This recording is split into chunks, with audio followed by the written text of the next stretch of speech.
So mga kaibigan, kung tatanungin natin kung may kamatayan ba ang tao, kung sa literal, oo, ang katawan natin ay namamatay. Pero hindi ang ating kaluluwa mga kaibigan.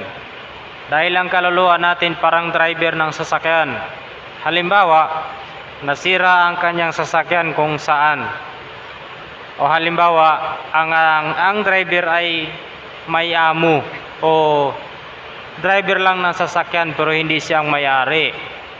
Halimbawa lang kapag nasira ang kanyang sasakyan, either na disgrasya, vehicular accident, ang driver aalis yan, uuwi doon sa kanyang amo, mag-uulat kung ano ang nangyari sa kanyang minamanihong sasakyan.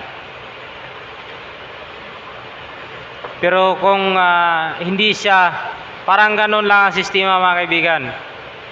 Kaya pagdating ng araw, tayo ay papanaw na sa mundong ito. Ang katawan natin ay ibabalik sa lupa, ngunit ang kaluluwa natin ay babalik sa Panginoon at maghihintay ng panahon ng paghuhukom. Hindi yan mamamatay. Kahit na pagdating ng panahon na mahukuman ang tao sa parusang walang hanggan, ang tao ay di mamamatay.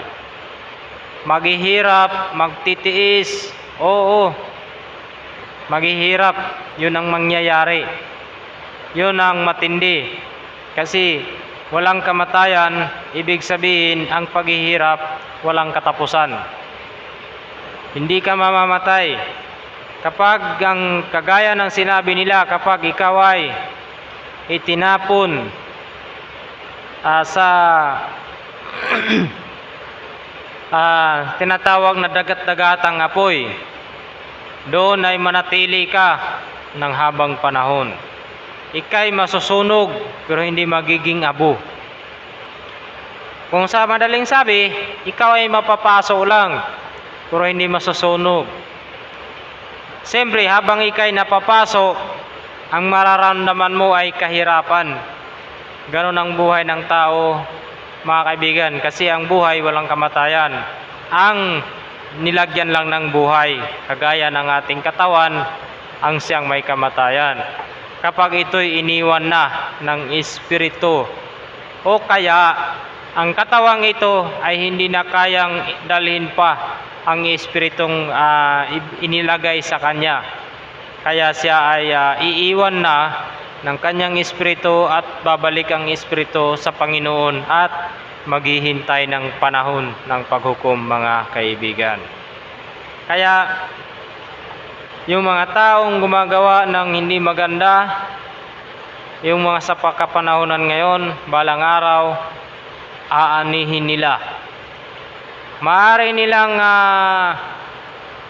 nilang linlangin ng tao, pero ang Diyos ay hindi nila malilinlang. At ang mga taong naniniwala at sumusuporta sa kanila, maniwala man kayo sa hindi, kung ano ang sasapitin nila, sasapitin nyo ng balang araw. Kung dito sa mundong ito ay hindi nila sasapitin, dahil maaaring kabaliktaran ang hustisya dito sa mundo at sa langit mga kaibigan. Ang langit ay nagpapataw lamang ng walang labis, walang kulang. Kung makasalanan ka, makasalanan ka. Kung hindi ka makasalanan, hindi ka makasalanan. Walang mahirap, walang mayaman. Pero dito sa mundo, kapag ikaw ay mahirap, madali kang mahatulan. Pag ikaw ay mayaman, mahirap kang hatulan.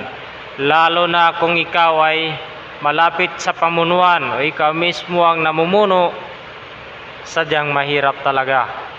Mahirap mga kaibigan. Kaya nga, ang sitwasyon natin ngayon ay pahirap ng pahirap. Ang kawawa, ang mga taong kagaya namin, na nagtatrabaho, namumuhay ng simple. Kahit sahod man lang ay hindi naabot sa tamang sahod. Tapos ang gobyerno ay walang pakialam na maraming mga negosyante na hindi sumusunod sa patakaran na ipinatupad. Ang mahalaga lang sa kanila ay kikita sila para mayroon silang maibulsa. Yun mga kaibigan ang katotohanan ng ating panahon ngayon. So yun lang mga kaibigan, sana nakapagbigay ako sa inyo ng magandang kaalaman o nakapagbigay ako ng kahit kunting kaalaman lang sa inyo. At kung may katanungan, pwede nyo i-comment sa comment section mga kaibigan. Ingat kayo palagi. God bless.